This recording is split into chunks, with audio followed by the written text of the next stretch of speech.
Assalamualaikum warahmatullahi wabarakatuh. Bismillah walhamdulillah wassalatu wassalamu ala rasulillah Sayyidina wa maulana Muhammad ibn Abdillah wa ala alihi wa sahbihi wa mawalah amma ba'du. Tahiyatan thayyibah wa ikhtiramatan hasanah saya sampaikan kepada seluruh para alim ulama, wabil khusus para guru-guru, wabil akhasil khusus yang mulia Gurunda Kiai Idrus Ramli. Tahiyatan thayyibah saya sampaikan kepada seluruh umat Islam yang menyaksikan live. Maaf, konten hari ini teristimewa. Salam penghormatan saya sampaikan kepada seluruh sahabat pasukan Aswaja. Melanjutkan video sebelumnya berkaitan dengan selamatan 4 bulan atau 7 bulan ketika kehamilan. Di Banten biasanya disebut walimatul hamil. Sebagai landasan yang pertama yang telah disampaikan di video yang pertama, di video sebelum ini maksudnya ya, yaitu dari beberapa ayat Al-Quran seperti di layar handphone kawan-kawan. Kemudian sampai kepada tafsir Ibnu Katsir yang sudah dijelaskan di video sebelumnya. Sekarang kita masuk pada pembahasan hujah berkaitan dengan walimatul hamil ini, yaitu dari kitab Dalailun Nubuwah. Al-Hafidh Imam Baihaqi meriwayatkan dalam kitabnya Dalailun Nubuwah, yaitu di bab ma ja'a fi du'aihi sallallahu alaihi wasallam bil barakati li hamli ummi Sulaim bin Abi Thalha. Babu ma ja'a, bab menjelaskan tentang datangnya doa Nabi sallallahu alaihi wasallam, mendoakannya Nabi kepada kehamilan Ummi Sulaim, mendoakan bil barokah dengan kebarokahan. Akhbarona Abu Abdillah Al-Hafidh Amba'ana Abu Abdillah Muhammad bin Ali As-Sun'ani, langsung saja an Anas bin Malik, dari Anas bin Malik qala kana li Ummi Sulaim min Abi Thalhata ibnun. Jadi Ummi Sulaim dari suami Abi Thalha mempunyai anak laki-laki. Lalu kemudian famarido maroduhul ladzi mata fihi, kemudian sakit, yaitu sakit yang sampai wafat. Nah, sakitnya berkali-kali, ini menjelaskan sakit yang sampai wafat. Kemudian falamma mata ghatathu ummuhu bisaubin, setelah mati ya biasa ditutupin dengan kain. Kemudian fadakhala Abu Thalhata faqala, kemudian Abu Thalha suaminya masuk. Kaifa amsa. Jadi Ummi Sulaim ini wafat ketika Abu Thalha, Ummi Sulaim ini anaknya wafat ketika Abu Thalha tidak ada. Begitu Abu Thalha datang, qalat kaifa amsabni. Abi Thalha bertanya, bagaimana keadaan anakku, kata Abi Thalha. Qalat amsa hadian, dia dalam kondisi baik-baik saja, artinya. Fata'asya, bukan berbohong ini kawan-kawan, bukan berbohong. Artinya kalau orang sudah meninggal sebenarnya dia dalam kondisi terbaik. Fata'atha, kemudian makan malam. Tsumma qalat lau fi ba'dil lail, kemudian Ummi Sulaim berkata kepada Abi Thalha. Jadi Abi Thalha datang, anaknya sudah meninggal, itu tidak langsung diberitahukan. Jadi sempat makan malam. Kemudian Ummi Sulaim berkata, Aro'aita anna rojulan a'aroka ariyatan summa akhadhaha minka idzan jaza'ta. Kata Ummi Sulaim kepada suaminya Abi Thalha berkata, seandainya ada seorang laki-laki meminjamimu suatu pinjaman, suatu barang, kemudian diambil lagi, idzan jaza'ta, apa kamu akan gelisah ketika barang yang dititipkan itu diambil? Kata Abi Thalha, luar biasa ini istri yang solehah banget kawan-kawan ya Ummi Sulaim. Kemudian Abi Thalha berkata, menjawab, ya nggak apa-apa namanya titipan. Faqalat, Ummi Sulaim berkata, fa innallaha a'araka benaka, Allah telah menitipkan anak.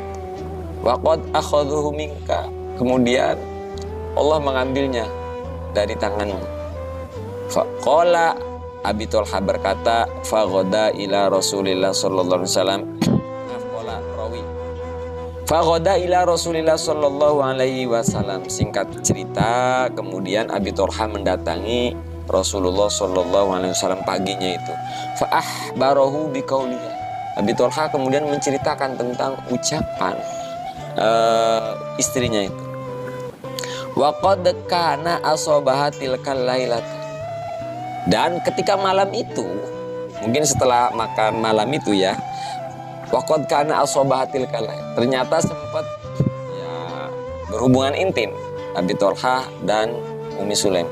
Jadi luar biasa ya, orang zaman dulu itu ya, jadi anaknya meninggal ya seolah tidak terjadi apa-apa gitu.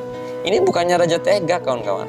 Kadang-kadang kita orang kampung khususnya orang kita ini kadang-kadang berlebihan atas nama kasih sayang, bahkan ketika terkena ujian sampai melakukan tindakan-tindakan yang malah dilarang oleh agama.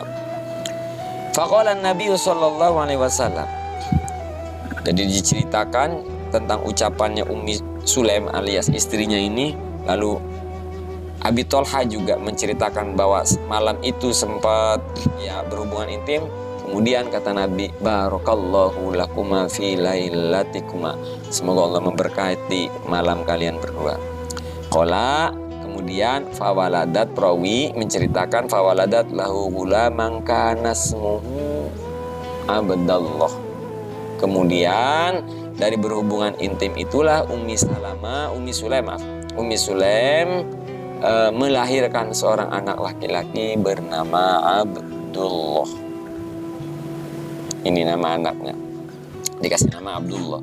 Qala, perawi berkata, fadzakaru annahu kana min khairi ahli zamani. Ternyata anak itu menjadi anak yang luar biasa soleh, khairi ahli zamani, orang yang paling soleh lah mungkin ya, khairi zamani. Artinya apa di sini kawan-kawan? Di riwayat ini diceritakan bahwa Nabi mendoakan hasil dari hubungan tersebut, mendoakan agar mendapat kebarokahan. Lalu singkat cerita, lahirlah seorang anak bernama Abdullah yang kemudian menjadi seorang yang khairi ahli zamani, orang yang paling baik di masanya.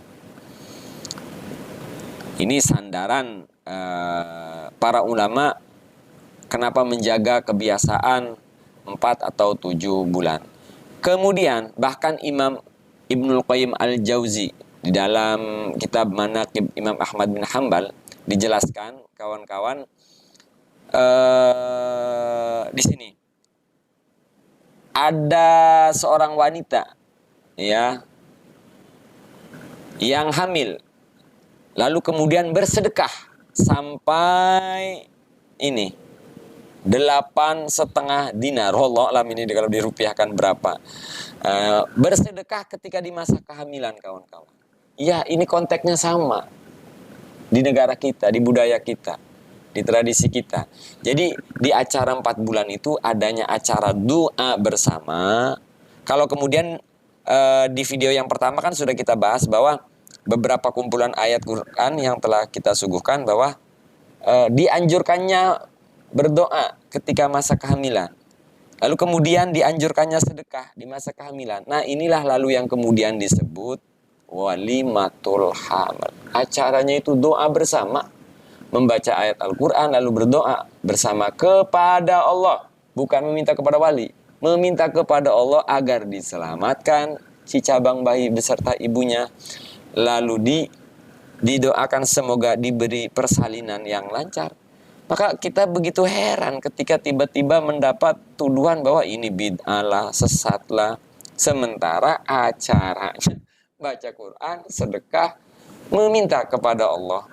Jadi persoalan tidak ditemukan ketika masa Nabi. Masanya itu berbeda gitu. Ya masanya pengembangan Islam di masa-masa pertama gitu. Tapi bahwa Nabi mendoakan orang yang bahkan baru berhubungan, kemudian Al-Quran mengajurkan berdoa kepada orang yang dalam kondisi kehamilan, itu semuanya ada tadi. Hanya saja para ulama merangkum itu dalam sebuah acara yang disebut walimatul hamil. Kawan-kawan yang dirahmati Allah Subhanahu wa taala, seperti biasa video di channel ini tidak bisa lama-lama, sudah 9 menit 53 detik alias 10 menit. Saya kira insya Allah akan ada video lanjutannya seperti yang dilihat di layar handphone kawan-kawan. Insya Allah nanti kita akan bahas satu persatu saja, pelan-pelan saja kawan-kawan ya. Semoga apa yang disampaikan ini bermanfaat untuk kita semua, khususnya untuk saya pribadi, karena saya pun ini tidak dalam konteks mengajari, tapi dalam konteks belajar kepada Kiai Idrus Romli melalui data ini, dan pelajaran saya ini saya sampaikan ke kawan-kawan. Jadi kita semua belajar bersama. Mohon ampun kepada Allah Subhanahu wa taala dan mohon maaf kepada pihak-pihak yang tersinggung. Hadanallahu wa iyyakum ajma'in wal 'afwu minkum. Wassalamualaikum warahmatullahi wabarakatuh.